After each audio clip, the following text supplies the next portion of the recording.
Всем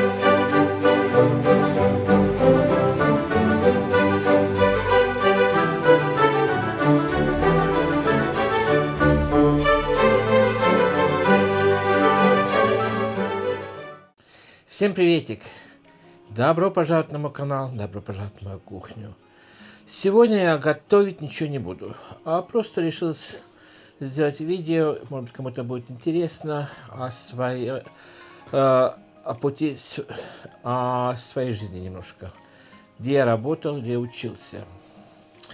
Единственное, что вам скажу, что если у вас есть внуки, дети, у кого-то есть мечта, никогда не перебивайте мечту. Потому что если вы посмотрите это видео, вам будет все понятно. Я с детства мечтал о железной дороге. Я был без ума. И у меня родители покупали мне железную дорогу, ГДРовскую, фирма Пико была. И это была моя основная игрушка. И всегда я, когда что-то рисовал, все только о железной дороге было дело. И также, когда мы куда-то ездили отдыхать, ночью перед тем, как ехать на поезде, я даже ночью не спал, потому что я не мог дождаться, пока попаду на поезд.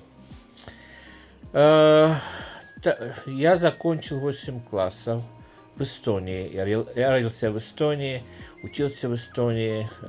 Жили мы в сельской местности, так что у меня полностью был эстонский менталитет. И я говорил по-эстонски лучше, чем по-русски, без всякого акцента. У нас жили родственники в Москве, Подмосковье. И там у нас в Подмосковье был городок Пушкино, и там у меня там тетка жила. И она меня всегда, когда я туда в гости ездил, она меня себе принимала как собственного сына. У нее своих детей не было.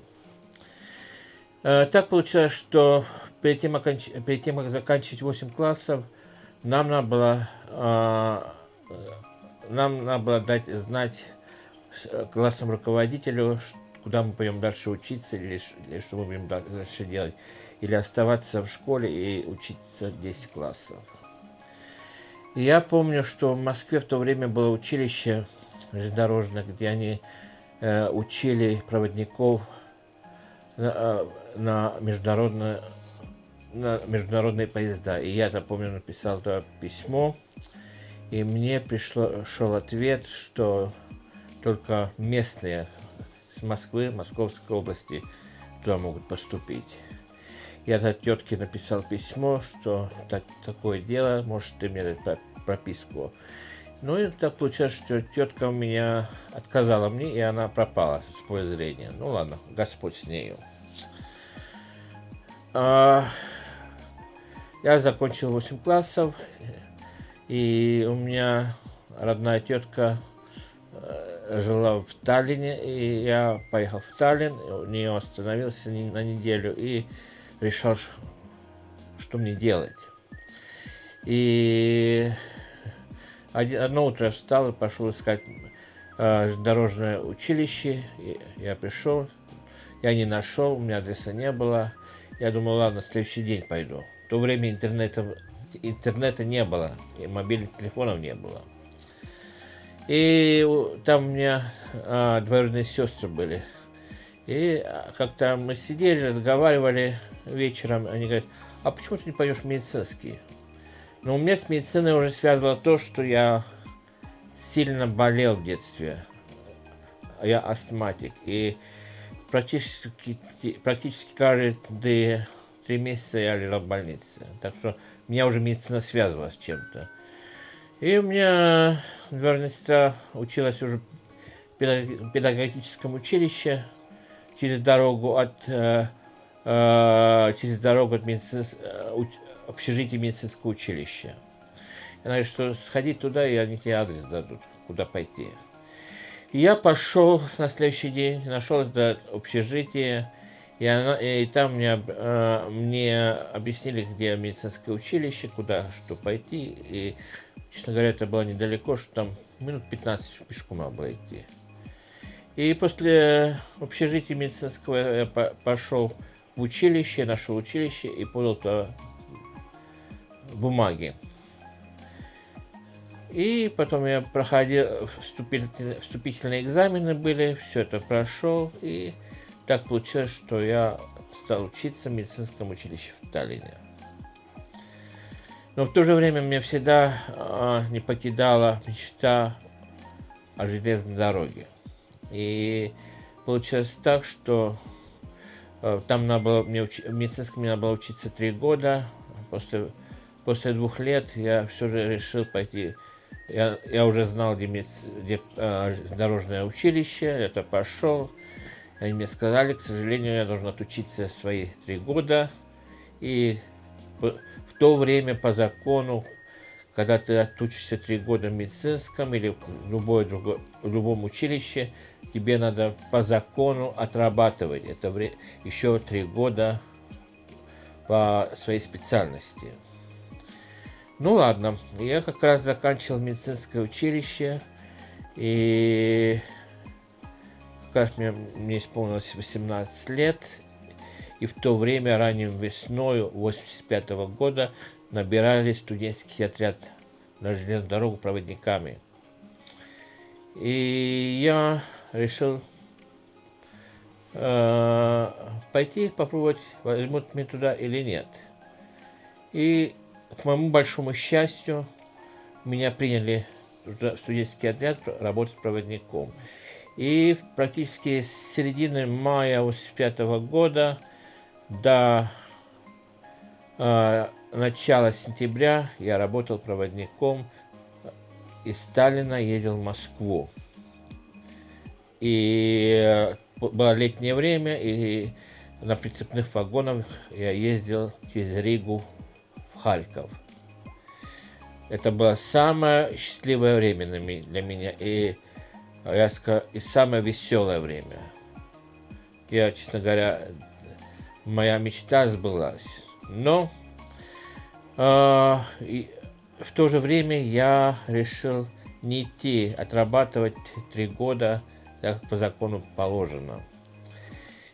Я промолчал начальнику резерва, и вдруг я приезжаю с рейса, это в Ленинград съездил в ночном поезде, и меня вызывают в резерв проводников и сказали: слушай, тебя прокуратура ищет, тебе надо идти отрабатывать 3 года после медицинского училища. Было, конечно, обидно, но я ничего уже не мог делать против закона, и я пошел работать. И моя первая работа была в город Ракковere в Эстонии, хирургическое отделение. И там я проработал где-то 4 года. Меня там оттуда сразу в армию забрали, и через год меня комиссовали, потому что у меня астма разошлась настолько плохо, что я служить не мог. И я вернулся на работу в хирургическое отделение. Там у меня были приступы астматические, но так как я при больнице, они мне делали укол внутривенный, чтобы снять приступ, и я продолжал работать. И в то время, в советское время, по воскресеньям была программа «Здоровье». И там была передача, что в Москве в 50-й клинической больнице делают операцию на легких, они пробуют лечить астму. И я посмотрел эту программу, решил написать в Москву программу здоровья. И к моему большому удивлению я получил ответ оттуда с направлением в ту больницу. Я даже не мог поверить, и мне еще в то время, еще по блату надо было кому-то платить, чтобы куда-то попасть. А у меня так получилось, что я никому ничего не заплатил, а получил направление в больницу. И я Поехал в ту больницу, мне сделали операцию, они отсекали парасимпатический нерв от легких в то время, что мне помогло. Конечно, после операции первые полгода мне было тяжело, а потом мне астма как-то успокоилась. Ну ладно, Господь с ним. И я продолжал работать в больнице. В то время недалеко от Таллина есть такой маленький городок Кейла, и там открывали современную больницу. И я решил туда пойти работать, жить самостоятельно, тогда я ушел от родителей, что хотел самому жить. И я поехал туда в Кейла, и там принимали на работу в реанимацию, как медбратом, или в рентген-кабинет. Так как рентген-кабинет еще был закрыт, то мне сказали, что мы тебя временно поставим в реанимацию работать, а потом уже в рентген-кабинет нет, мы тебя переведем. И я работал в той больнице в реанимации, и в то же время работал в операционном блоке на наркозе, анестезистом. Потому что во время работы медбратом у меня была возможность квалифицироваться и еще получать специальные корочки, чтобы можно было работать в операционном блоке и потом в рентгене. И я работал там где-то 4 года в реанимации. Но мне получилось так, что в больнице на меня нашла черная полоса. Я работал в течение полугода, каждое дежурство, мы работали сутками. Каждое дежурство у меня кто-то умирал. Или один труп было, 2, максимум было 3. И, честно говоря, на меня это плохо сработало. Так что я после этой черной полосы решил уйти с реанимации и пошел в рентген-кабинет работать. Но в то же время я подрабатывал еще в приемном покое тоже. Потому что молодой, денег в то время мало платили, что у нас зарплата была. Я начинал работать, зарплата у меня была 75 рублей в месяц. И когда я в той больнице работал новый, в то время Эстония в 91 году приобрела независимость, у нас зарплаты стали расти, и намного легче стало. И я практически работал в той новой больнице 6 лет. Потом мне приспичило все же перебраться в Таллин работать.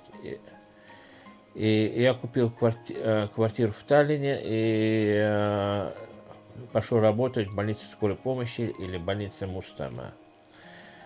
Меня туда взяли послеоперационную палату работать каждый день, а потом в то время все отделения стали приватизироваться в больнице, и там открывали новые отделения реанимации, где были пациенты после операции на сердце, и меня туда пригласили работать старшим медбратом.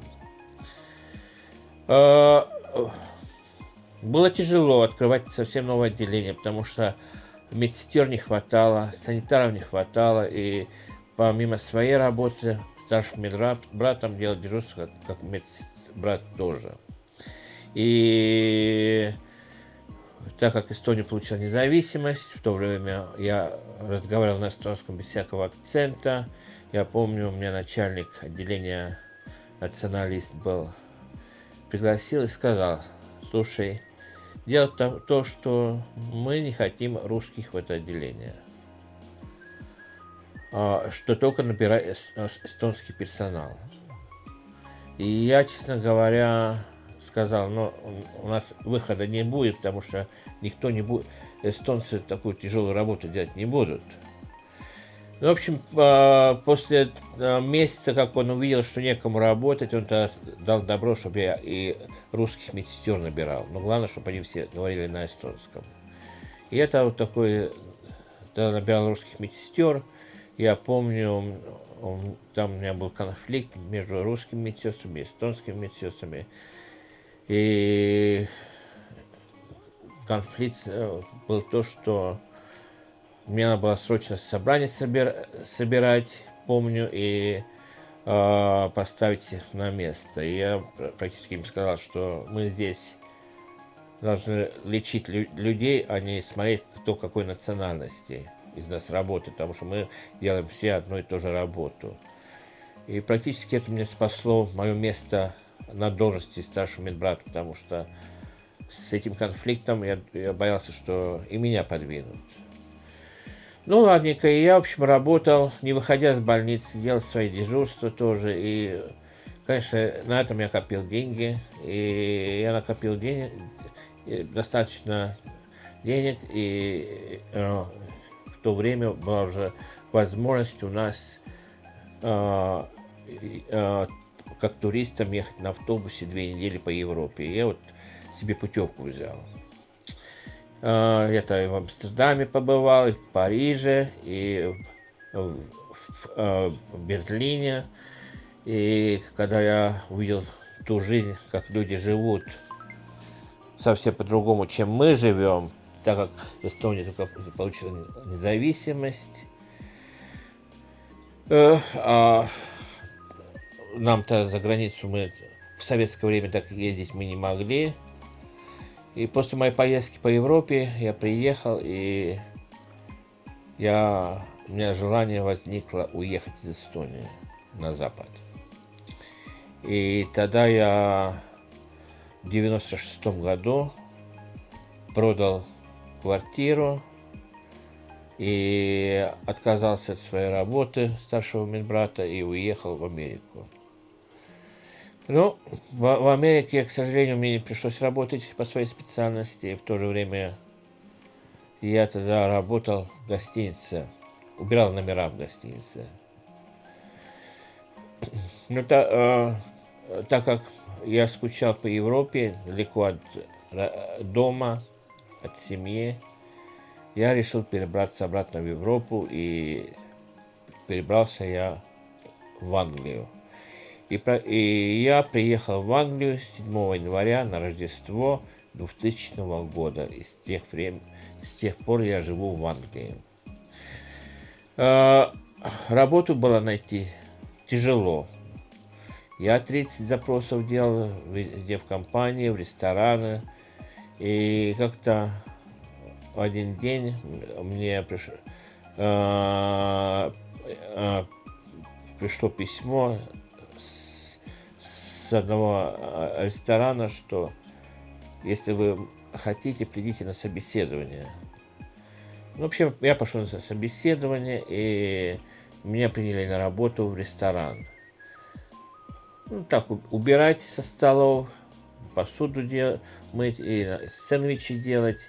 И через 3 месяца, пока я там работал, я показал, что я туда любивый, я люблю работать, что я могу много работать. Они мне предложили место повара. И чтобы на месте они меня там обучали. И, в общем, там работал где-то, наверное, 2 года я там проработал. А в то время я снимал квартиру. В Лондоне есть район Elephant Castle. Там я снимал комнату с квартиры, и там у меня были соседи по квартире, 2 брата из Украины. Дмитрий и Сергей. К сожалению, Дмитрий был молодой парень, и он, к сожалению, через пару лет умер от рака. Жалко было парня. Ну ладно. И как-то мы сидели один вечер, ужинали вместе, Дмитрий, я, Сергей, и они говорят, а почему бы тебе не попробовать пойти на железную дорогу, потому что я им всегда говорил о железной дороге. Но перед тем, как еще уехать из Эстонии, у меня еще была одна попытка пойти работать на железную дорогу. А так как мне уже операцию сделали на легких, я не прошел медицинскую комиссию. И тогда я полностью забил на железную дорогу всем и решил, судьба так распределилось, что работать на железной дороге я не смогу. Ну ладно, и один вечер мы сидим там за ужином, и Серега мне говорит, или Дмитрий, что ты попробуй здесь набирают сейчас это не работа проводника, а как обслуживающий персонал на поезде. И я говорю, я ему рассказал историю, что я не прошел комиссию. Он говорит, да ты попробуй. И я, честно говоря, решил попробовать. Я пошел, и я медицинскую комиссию прошел. 2002 года августа я работал на железной дороге. Ну, меня в основном стали работать на обслуживание первый класс богатых пассажиров, и иногда работал в вагоне-ресторане. По времени работы, по стажу, я даже иногда мне стали работать как старшим официантом при вагоне-ресторане или даже начальником поезда тоже стали работать. Заменять, если кого-то не было. Работа мне нравилась. И я проработал здесь, в Англии, 20 лет на железной дороге. Первые 12 лет было все хорошо. И в то время я встретил свою половину, вторую. У нас, к сожалению, детей мы общих не могли иметь, и мы подали на адаптацию. Так что у нас 2 приемных сына. Когда младшему сыну было, даже 2 лет не было, когда мы получили. Так как моя половина лучше зарабатывала, то мы решили, что я буду дома находиться с детьми, пока не подрастут и пойдут в школу. Но я работал, после 12 лет на железной дороге мы получили детей, и я пошел на декретный отпуск. Ну, нам давали здесь 1,5 года. А так как дети еще были маленькие, мы с моей половиной решили, что я еще 1 год буду сидеть дома без всякой оплаты. Я находился дома постоянно, и получилось так, что моя половина попала под сокращение. Ну и когда моя половина потеряла работу, мы думали, что ж мне делать, потому что вдвоем нечего сидеть. И я тогда решил пойти временно работать на корабль, который курсирует между Довером и Кале. Ну, перевозка машин и пассажиров между Англией и Францией. Работа была очень тяжелая. Иногда надо было работать где-то 10 ночей подряд. И я работал, но молил Бога, чтобы быстрее моя половина нашла работу. И как я проработал на корабле 1,5 месяца. Как моя половина нашла работу, я сразу из корабля и ушел. А в то время, я когда уходил на этот декретный отпуск, у меня начальник нашего резерва, как резерва проводников начальник, Пол был. И Пол мне сказал, когда готов вернуться обратно на работу, приходи, мы обратно тебе возьмем работу, без всяких собеседований, потому что мы тебя знаем. И вот когда мне приспичило обратно пойти на работу, я вернулся опять на железную дорогу, без всяких собеседований, сразу меня приняли и сразу дали.